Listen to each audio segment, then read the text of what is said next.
Is this the end for New Who?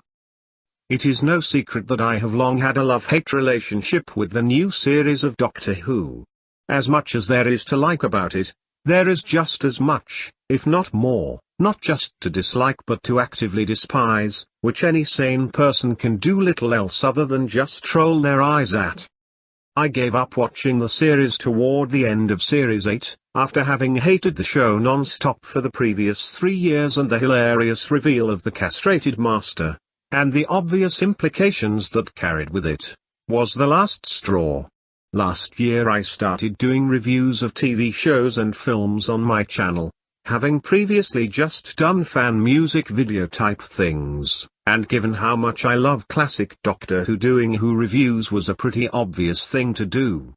People seemed to quite like my season reviews and many wanted me to carry on with the New Who ones, even though I hadn't bothered even watching Series 9 at the time.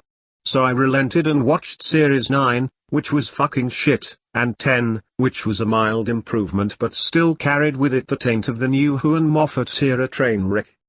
I had a degree of hope for the Chibnall era. This was probably stupid, given his Who work, and what I saw of Torchwood was an utter shitfest, and I gave up on Season 1 of Broadcast halfway through on account of it being as boring as fuck.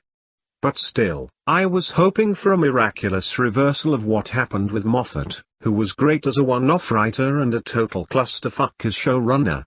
His talk of having a bold and radical vision for the show gave me a snifter of help that the tired, predictable, lazy and utterly played-out formula of the new series, which has gone on for 12 years and only marginally tonally altered under Moffat, might finally be completely changed.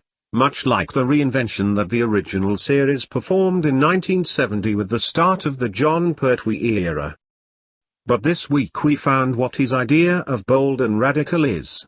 To cut the lead character's bollocks off. The backlash has been as predictable as fuck, and the backlash to the backlash even more predictable, simply screaming sexist at the fanbase in much the same way as the Ghostbusters reboot train wreck. These people learn nothing, it seems.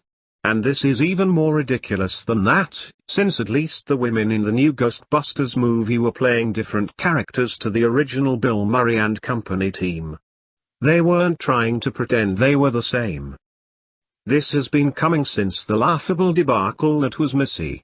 I saw it coming at the time, and Moffat's rewriting of 50 years of canon to include this gender-swapping bollocks was obviously designed for this moment. And I just can't accept it. Sorry. You can scream, shout, moan, call names and use as much as shaming language as you like, but it's a ridiculous decision that renders the character and the show a joke. The irony is that the new series itself has made this change even more of a fuss. If this had happened in the classic series, it would still have been hard to accept, but at least the Doctor in the original series was always portrayed as completely asexual.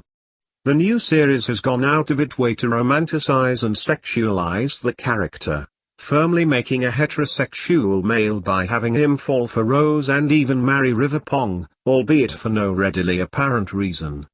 So now what? Is the new Doctor a lesbian too? Bisexual?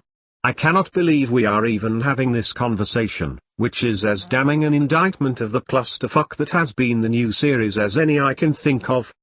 Like I said, I'm a classic fan first and foremost, and I've long had a love-hate relationship with the new series, and even at its worst what always seemed to make me stay was just that innate love for the central character that never quite made it as easy to cut the cord as it has been for me to dump other shows that turned to shit, even long-running ones that I'd also loved since I was a kid, like The Bill when it turned to gobshite under that fucktard Paul Marquardt. He was one of Russ Eelt's mentors, don't you know? That certainly explains a hell of a fucking lot. But this makes it ridiculously easy. Because this isn't the same character anymore. He hasn't been since 2005 really, regardless of the increasingly absurd number of continuity references Moffat's been dropping to try and convince us this is somehow the same thing. But this is just the last nail in an increasingly moronic coffin. I'm done. Sorry, but I am. I wasn't looking forward to the Christmas special with its cosplaying first Doctor because fuck knows we couldn't actually have one of the real classic Doctor actors back in New Poo, but now I'm not even going to watch it. So, sorry, but there'll be no reviews of that or Series 11, and I don't think I'm doing any more reviews or vids on New Who in general. I'm sure that'll cost me subscribers, but that's just too bad. At this point I'm not even sure I want to do any more classic vids with the way I feel at the moment, though that probably won't last as I refuse to let these fucktards spoil a program made by more talented people than they'll ever be for me. It's the end of the road for me, folks. From now on this is a no New Who channel.